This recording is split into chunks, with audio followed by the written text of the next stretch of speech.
Recently, it hit me like a wall that I have owned this C5 Corvette for just over 10 years.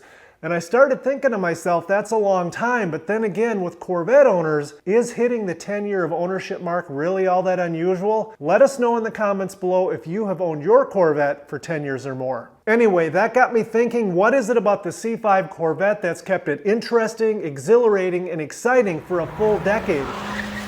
And it didn't take me long to come up with a comprehensive list, but with a little thought, I've been able to whittle it down to the top 10 reasons I've kept this C5 Corvette since 2013. And some of the reasons might just resonate with you as well, so let's go through the list. The number one reason absolutely has to be the C5's exterior styling, and my hat goes off to John Cafaro and the entire team of folks that were responsible for the C5's exterior design. I thought the car looked fantastic 20 years ago, and I still do today. And in my mind, that's quite the accomplishment because they started designing the C5 Corvette way back in 1988 for a 1993 reveal, and shortly after, in 1989, the Corvette program was put on hold, and there was even talk of terminating the entire program. Thankfully for us, that did not happen, and back on January 6, 1997, the C5 Corvette was officially revealed.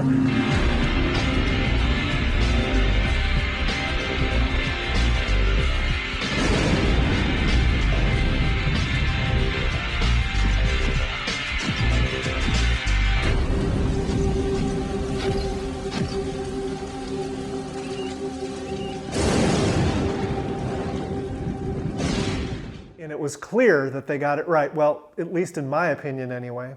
The second reason has to be the mighty LS1 engine that was introduced simultaneously with the 5th generation C5 Corvette. The LS1 engine is a 5.7-liter American pushrod V8 engine which uses aluminum cylinder heads and an aluminum block to greatly reduce the weight compared to the outgoing C4 Corvette's LT1 engine, which used aluminum cylinder heads but had a cast iron block. Best of all, in addition to being lighter, the LS1 had 345 horsepower,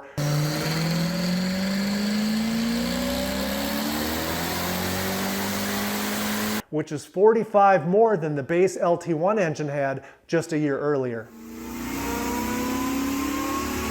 Oh, and way up there on the importance scale, the LS1 engine has proven to be super reliable. And of course, they did away with the LT1's Achilles heel, which was the OptiSpark ignition system.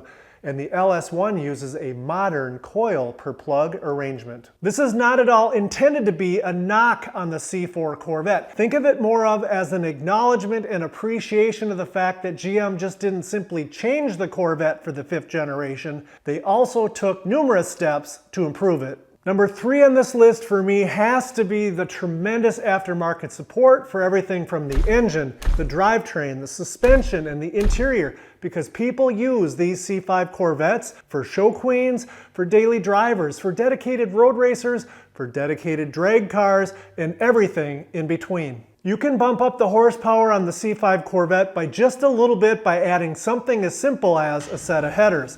If that's not enough, go with an aftermarket cam and a set of ported heads. And if you want to get more serious about your horsepower level, you can go with forced induction and pick anything from around 500 horsepower to the rear tires, all the way up to 4 digits.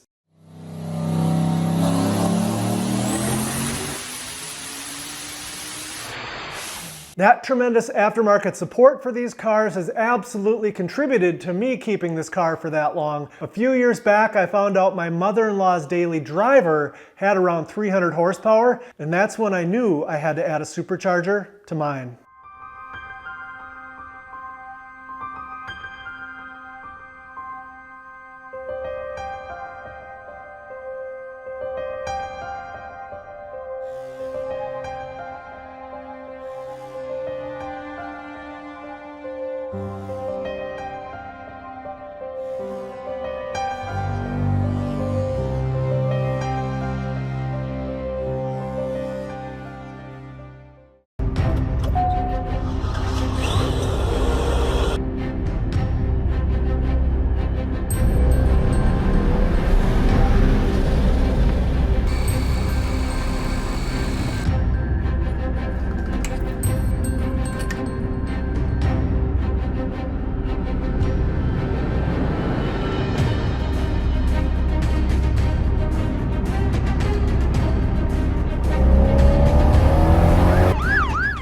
And that's what's most awesome about the C5 Corvettes. Anytime you feel like you need to freshen up an aspect of the car that's important to you, the options list is extensive. Whether that be new seats or coilovers, or a modern touchscreen double-din backup camera navigation system, new wheels and tires, how about a rear spoiler or perhaps a front splitter is for you?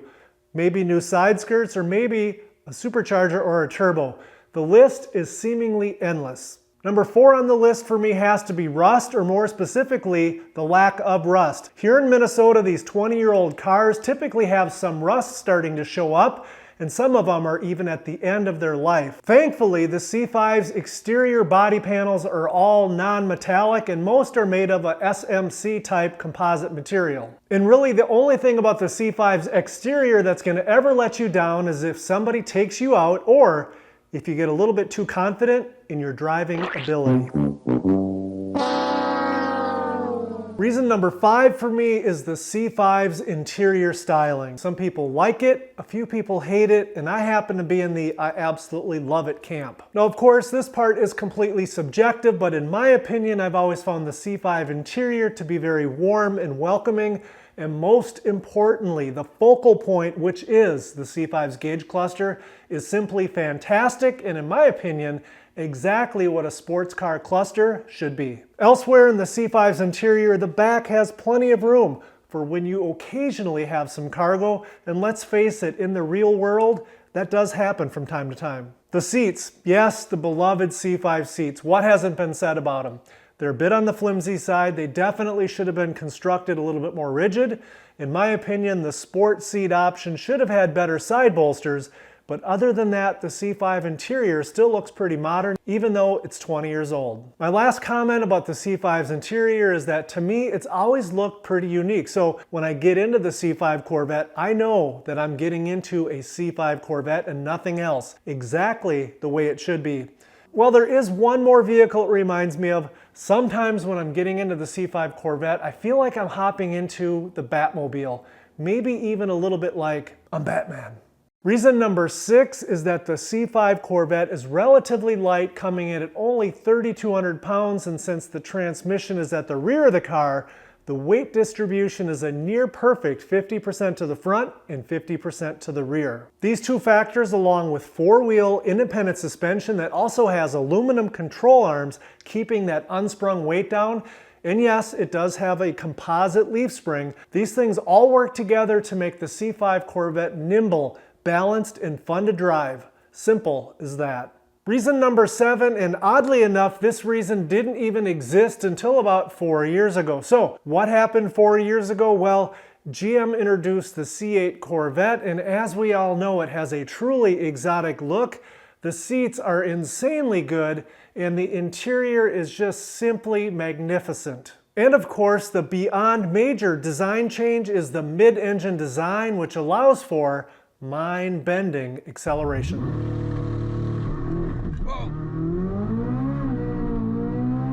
And now that I've heaped all of that praise upon the C8 Corvette, there is of course one thing missing. One thing that a fair number of Corvette owners really miss, roughly 23% of Corvette owners by the way, and that is of course the manual transmission.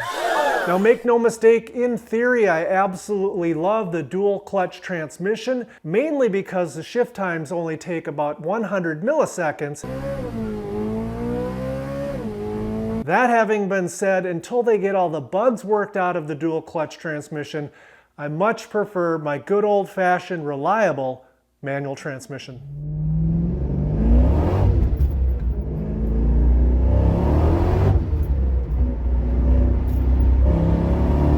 Reason number 8, unlike Mustangs, Challengers, and Camaros, which fall squarely in the middle of the muscle car category, C5 Corvettes are absolutely sports cars, and that matters because who the hell wants a back seat in your sports car?